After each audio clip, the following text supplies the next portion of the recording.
today I've been asked to set the context for what we're going to talk about today. And by that I mean I'm going to give the 50,000-foot view of what's going on in the external world, both the world in general and also in terms of the business world, that is really driving the need for these changes in meetings and driving the need for the kind of innovation that all of us in this room are trying to spark.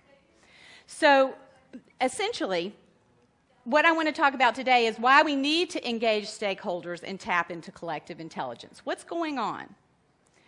Well, there's a major paradigm shift that's happening in the world right now. And it's really interesting how technology has changed, because when we were in the information age, essentially what we were doing is storing, accessing, manipulating, and transferring information. But now, with the advent of a lot more collaborative technologies, and in particular social media, it's really changing how we're using information. We're sharing more, we're integrating that, we're co-creating. And so if you don't believe me that there's this shift to a more collaborative age, I would ask you to consider what's happened in the past few days.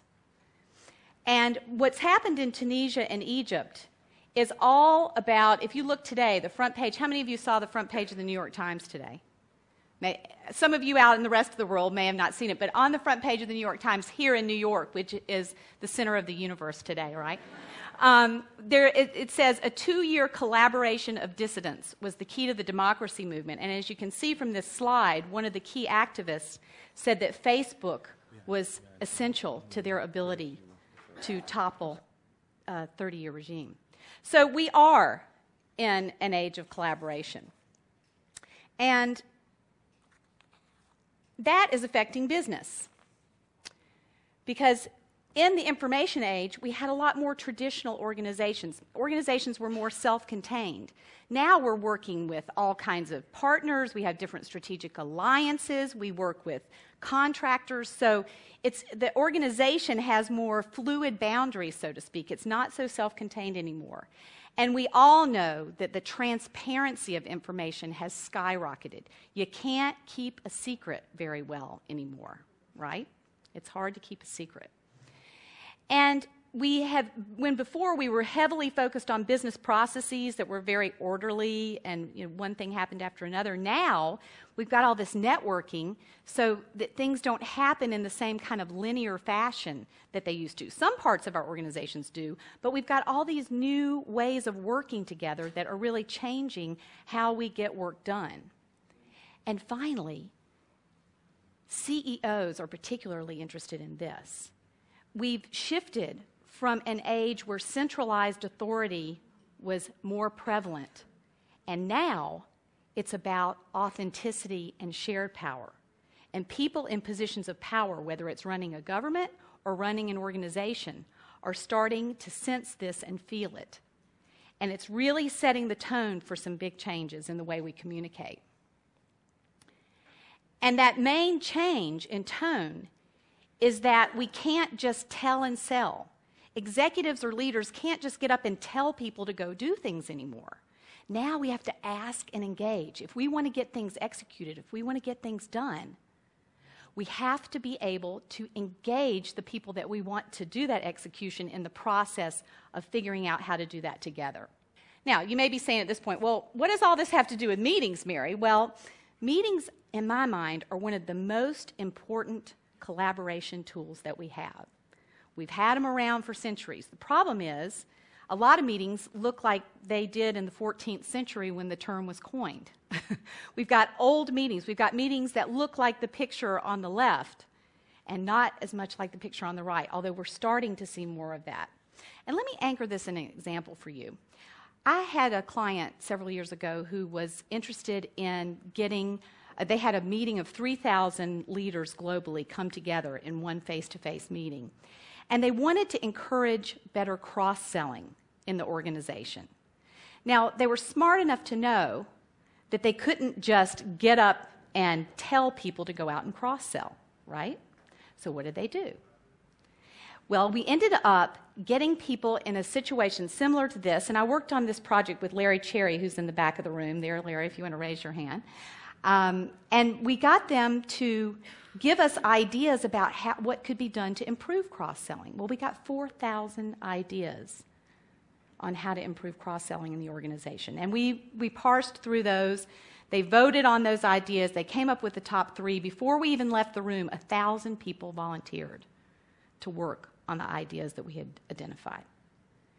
That's a big difference from sending out an executive speech or a bunch of flyers about how important cross-selling is.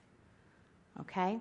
So that's what I mean by if we want to get things done and get things executed, we've got to come up with these different ways of doing it. Now, meetings like the one I've just described, and the one I did with Larry, and the one today, and one I'll talk about in a few minutes that I worked on with Lenny Lind, these kinds of meetings are going to become more prevalent. And here's why, because we've got to rethink how we are approaching meetings. We still need people from the stage. Thank you. I still want to have a job as a speaker, but we've got to add in the peer-to-peer and that exchange and the feedback to the stage, your feedback to us. And the experience before was mostly face-to-face and on-site and at one point in time. Now we're adding in, like we had the pre-conference session to get your input before the session. We're doing things after the session. So we're expanding that experience and enhancing it with technology. And we're going from just plain messaging to engagement. And the next one's important, talk to action.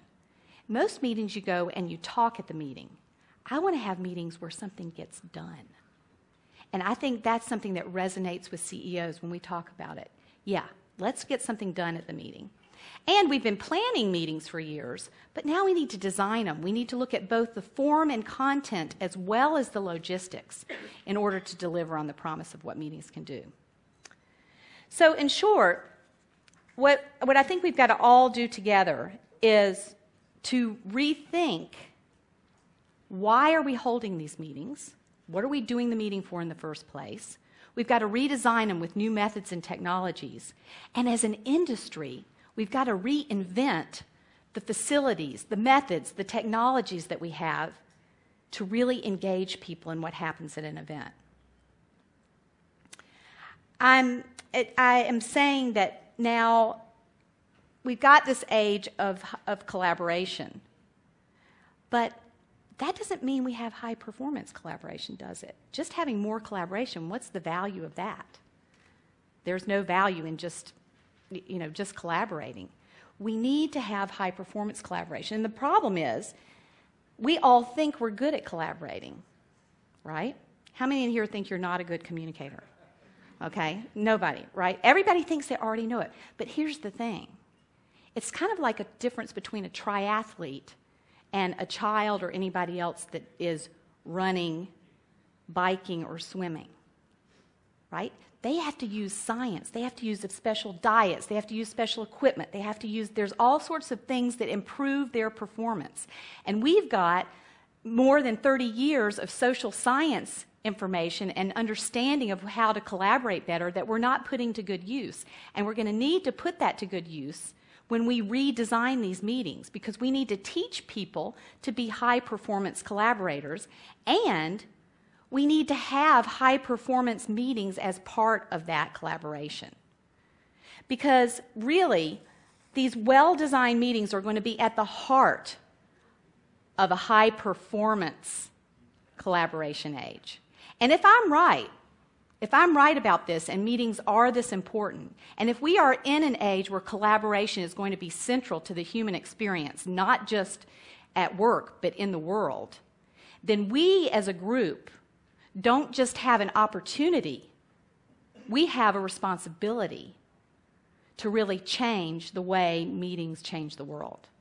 So I'm excited about joining all of you on this journey as fellow revolutionaries, and I look forward to working with you on that. Thanks.